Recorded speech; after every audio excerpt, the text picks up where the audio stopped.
Olá, acadêmicos! Sejam bem-vindos ao minicurso Flora do Cerrado, Diversidades e Coleções Botânicas. Eu sou a professora Wélia, bióloga, e irei ministrar esse minicurso juntamente com a professora Maria Fernanda, que irá acompanhá-los nas atividades propostas na nossa sala virtual. Bom, então nesse minicurso nós abordaremos as características, importância e conservação da flora do cerrado, conceitos, tipos e importância das coleções botânicas. Dentro das coleções botânicas nós iremos trabalhar especificamente com o herbário, falando algumas definições e objetivos, e também sobre a coleta e o preparo de material botânico para a inclusão em herbário, focando principalmente nas técnicas para a confecção de essicatas. Bom, o nosso minicurso ele tem como objetivo capacitar os acadêmicos do curso de Ciências Biológicas quanto à importância da constituição de acervos botânicos do Cerrado. Esse minicurso ele será ofertado por meio do ambiente virtual de aprendizagem e irá contemplar uma videoaula, 4 fóruns de discussão e uma atividade prática, com carga horária total de 60 horas. Bom, pessoal, para dar início ao nosso curso, iremos abordar algumas características do bioma cerrado. Nós sabemos que o bioma cerrado é o segundo maior bioma brasileiro e que ocupa mais de 2 milhões de quilômetros quadrados, representando cerca de 24% de todo o território brasileiro. Esse bioma ele abriga mais de 12 mil espécies de plantas vasculares, das quais grande parte apresenta valor alimentício e medicinal. As vegetações do domínio do cerrado, elas variam conforme os condicionantes ambientais. Os principais tipos são classificados entre formações florestais, formações savânicas e formações campestres. As formações florestais, elas compreendem a mata ciliar, que é uma mata densa e alta que acompanha rios de médio e grande porte, apresentando árvores que atingem de 20 a 25 metros. A mata de galeria, que é floristicamente distinta da mata ciliar, apresenta dossel fechado com árvores variando de 20 a 30 metros de altura. A mata seca inclui formações florestais que não estão associadas ao curso d'água e apresentam diferentes índices de deciduidade, com extrato arbóreo com altura entre 15 e 25 metros. Já o cerradão caracteriza-se pela composição mista de espécies tanto do cerrado quanto da mata de galeria e da mata seca, e apresenta árvores com altura média entre 8 e 15 metros, com as copas se tocando. Possui uma menor concentração de alumínio no solo em relação às outras fisionomias. Dentre as formações savânicas do cerrado, identificam-se 4 principais tipos, que são o cerrado senso estrito ou sentido restrito, o parque de cerrado, o palmeiral e as veredas. Dentre as formações savânicas do cerrado, identificam-se 4 tipos principais: o cerrado sentido restrito ou senso estrito, o parque de cerrado, palmeiral e vereda. O cerrado sentido restrito ou senso estrito é uma formação predominantemente arbórea ou arbóreo-arbustiva, com cobertura das árvores variando de 5 a 70% e altura de 2 a 8 metros. Os parques de cerrados apresentam a ocorrência de árvores concentradas em pequenas elevações de terreno, conhecidas como murundus, que são ladeados por formações herbáceas nas depressões alagadas nos períodos chuvosos. Já os palmeirais são caracterizados pela presença marcante de uma única espécie de palmeira arbórea, colonizando terrenos bem ou mal drenados. Então, nós podemos citar como exemplo a macaúba, que é conhecida pelo nome científico Acrocomia aculeata. Nas veredas, ocorre nos fundos de vales e em cabeceiras de drenagem, e a vegetação característica dessas veredas é a presença do buriti, que é a Mauritia flexuosa.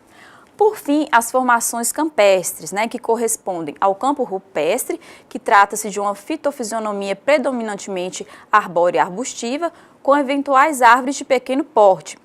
Essas árvores elas se desenvolvem em altitudes superiores a 900 metros sobre afloramento rochoso, apresentando forte endemismo de plantas raras. No campo sujo, nós temos o predomínio de gramíneas, com a presença de arbustos e árvores anãs. E no campo limpo, nós temos a presença de gramíneas com folhagens que não as ultrapassam em altura. No geral, as plantas do cerrado, elas apresentam algumas características bem peculiares, que são consideradas formas de adaptações aos diferentes estresses que o bioma apresenta, como alternância de estações chuvosas e seca, fogo, solos em altas concentrações de alumínio e pobres em nutrientes, tá? Esse quadro aqui mostra os estresses estacionais, né, que são a alternância de estação chuvosa e seca e o fogo. Em relação à alternância de estações chuvosas e secas, as plantas elas desenvolvem raízes profundas, né, que permitem que elas acessem a água que é armazenada no solo profundo durante os períodos de baixa disponibilidade de água e de alta demanda evaporativa, mantendo a fixação de carbono e a transpiração, né? Podemos citar aí, com exceção, as herbáceas, que não possuem raízes profundas e são plantas sazonais, né? Em relação ao fogo, ele é extremamente importante para o florescimento e para a germinação de parte dessas plantas. Então, esse esquema aqui vai mostrar, né, a vegetação do cerrado e o grande desenvolvimento das raízes de algumas espécies em função da distribuição de água no solo, né? Então, como nós podemos observar, né, as espécies A e C apresentam raízes profundas, né, que elas se desenvolvem em busca dessa água presente no subsolo, né? Na figura B, a gente pode observar as herbáceas, né, ou gramíneas, que são plantas sazonais, né, e que, portanto, não apresentam raízes profundas. Bom, e em relação aos estresses permanentes, nós temos os solos do cerrado compostos com alta concentração de alumínio e pobres em nutrientes, principalmente nitrogênio e fósforo, né? Então, essas características também conferem algumas adaptações às plantas, como, por exemplo, vai interferir nas formas de crescimento, né? Na presença de estruturas lignificadas, nas folhas espessas com cutículas proeminentes. Então, aqui eu coloquei para vocês algumas estruturas só para a gente poder ilustrar, né? Então, nós temos aí, né, uma espécie do cerrado, com a estrutura do caule bastante característica, né? O caule é bem tortuoso, apresentando estruturas lignificadas. Lembrando que essas estruturas, elas são importantes para que a planta possa resistir ao fogo, tá? E aí nós temos também outra espécie, né, apresentando as folhas com paredes celulares bastante espessas e cutícula espessa também, né? Então, essa adaptação, ela impede, né, a perda excessiva de evaporação de água através das folhas da planta. Bom, pessoal, então vamos falar um pouquinho sobre a conservação da flora do cerrado, né?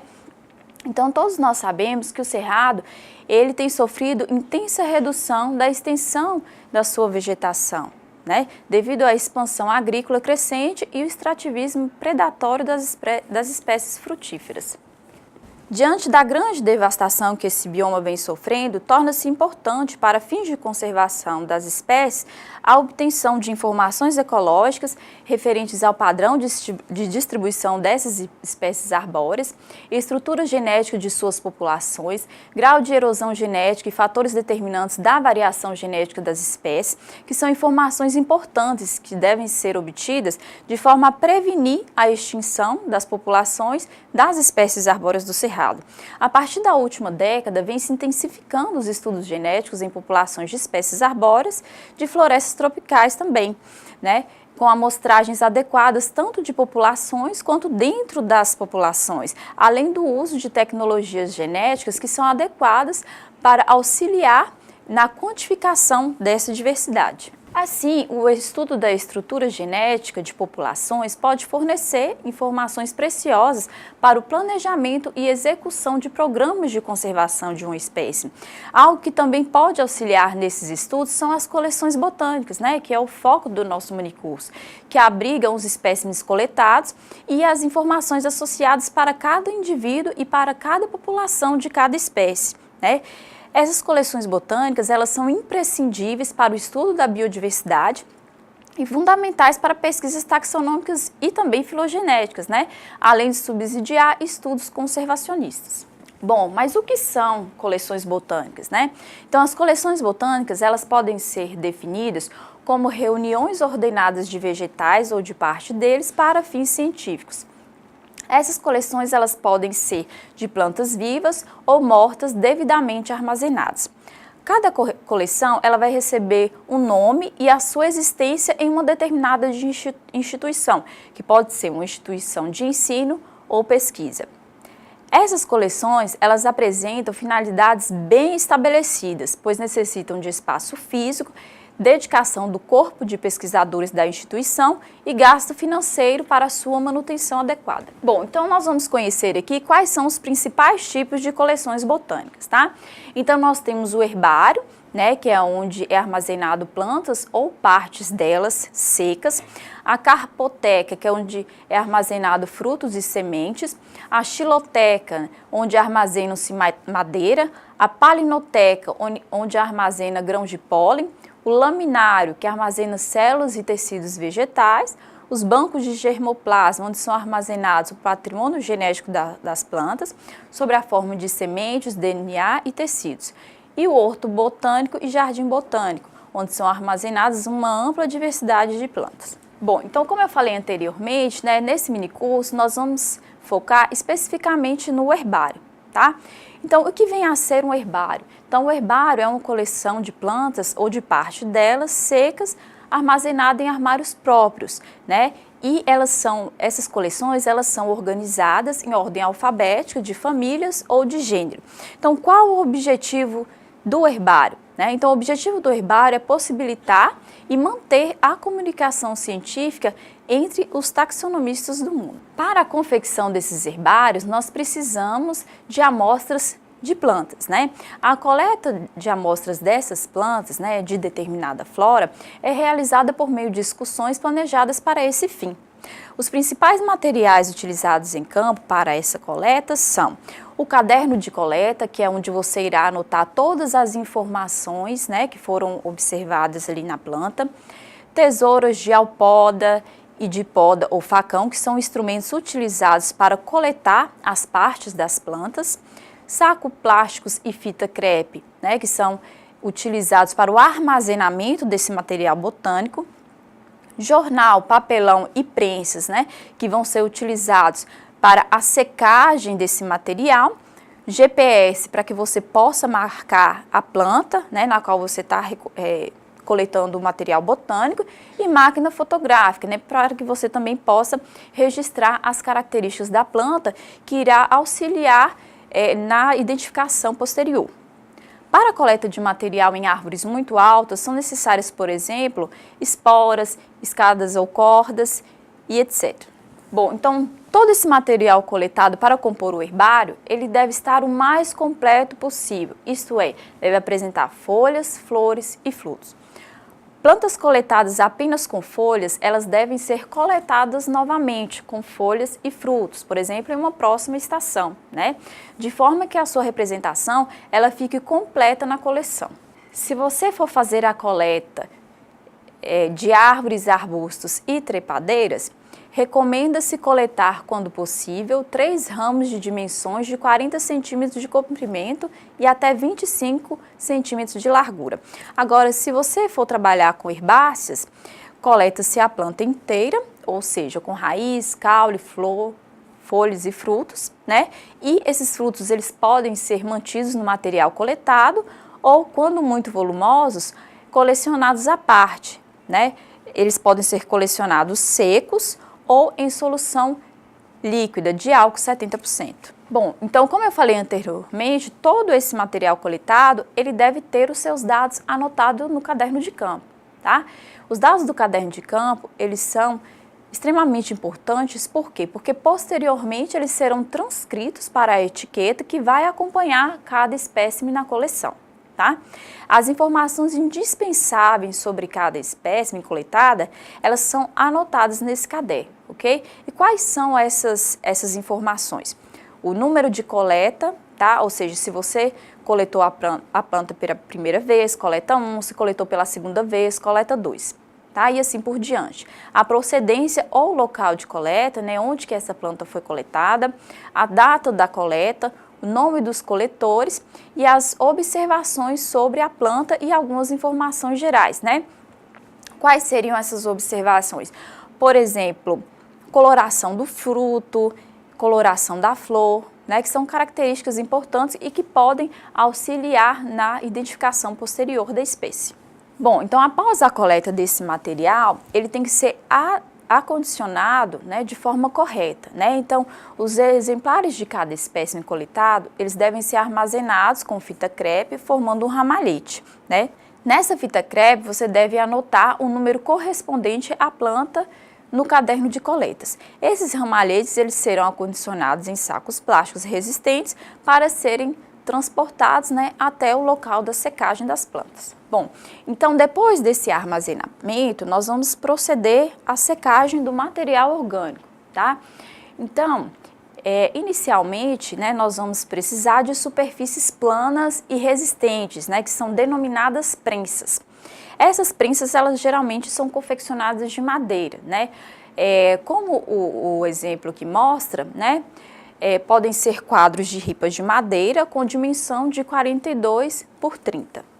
Bom, então, como que a gente vai proceder, né, à montagem desse material?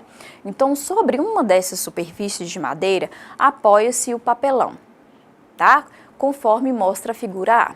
Sobre a face lisa do papelão, apoia-se uma folha de jornal dobrado ao meio, né? E entre a folha, uma cópia do material botânico devidamente identificado com o número de coleta, tá? Então, depois que você fizer todo esse procedimento, né, você vai unir as duas prensas e vai fazer uma amarração nela, ok?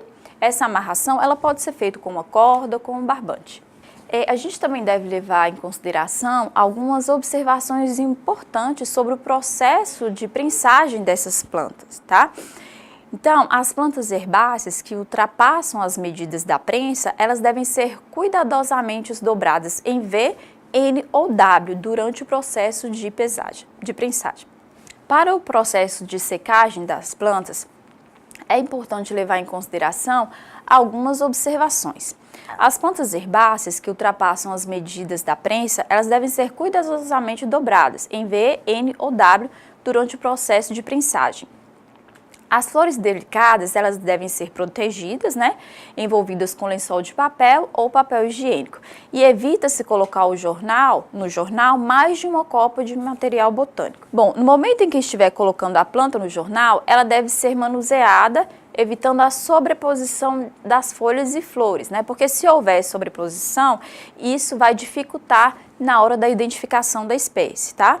Após a coleta, essas amostras elas podem ser secas ao ar livre, né, à sombra, ou à estufa com circulação de ar a uma temperatura de 35 a 40 graus Celsius por um período de 5 dias. Tá? Então, é possível o manuseio desse material botânico quando ele ainda está úmido. Depois de seco, é impossível qualquer alteração sem danificá-lo, porque a planta ela vai ficar desidratada e muito frágil. Então, aqui eu coloquei para vocês como que a gente vai fazer para fazer a montagem da essicata, né? Então, nós já fizemos a coleta do nosso material. Esse material ele já passou pelo processo de secagem, tá? E agora ele está pronto para que a gente possa montar a nossa essicata. Né? Então, como que vocês vão fazer? Vocês irão utilizar, né, uma cartolina branca nas dimensões de 42 por 29,5, tá? Nessa cartolina branca, vocês irão colar ou costurar, né, a parte da planta que foi desidratada. Nessa cartolina, nós também colocaremos uma etiqueta no canto inferior direito, medindo de 12 por 9 centímetros. Essa etiqueta, ela irá conter as seguintes informações: o nome do herbário no qual a essicata será depositada, a família, nome científico, o nome vulgar da planta, o local de coleta, o nome dos coletores, o determinador, ou seja, o nome do especialista, né, do taxonomista que identificou essa espécie, a formação vegetal e algumas observações sobre a planta, como por exemplo, coloração das folhas, coloração dos frutos, porque o que acontece? Quando essa planta ela é desidratada, a coloração dessas estruturas modifica, né? E isso dificulta também no processo de identificação da espécie. Para finalizar a montagem da essicata, né, ela precisa de uma capa protetora, tá? Essa capa protetora, ela é confeccionada de papel manilha, né? e possui uma metragem estabelecida também, que é de 42 por 59 centímetros. Bom, pessoal, então depois das essicatas prontas, elas serão armazenadas em armários, né, que são denominados herbários. Então aqui são algumas referências, né, que nós utilizamos para compor essa aula, tá? E eu vou deixar para vocês também mais algumas informações sobre esse conteúdo na nossa sala virtual. Bom, pessoal, então agora nós vamos falar um pouquinho sobre a proposta da atividade prática para o nosso minicurso. Então a atividade será realizada da seguinte forma: cada acadêmico deverá confeccionar uma essicata de uma espécie vegetal do cerrado, tá? E essa essicata ela deverá ser devidamente identificada. Depois de pronta, vocês irão fotografá-la e irão fazer a postagem na nossa sala virtual. O passo a passo de como realizar a atividade também estará postado na nossa sala, além dos materiais complementares que irão enriquecer ainda mais os seus conhecimentos sobre os assuntos que foram abordados até aqui, tá? Desde já eu gostaria de agradecer vocês pela atenção e conto com a participação de todos no nosso minicurso. Obrigada e até mais!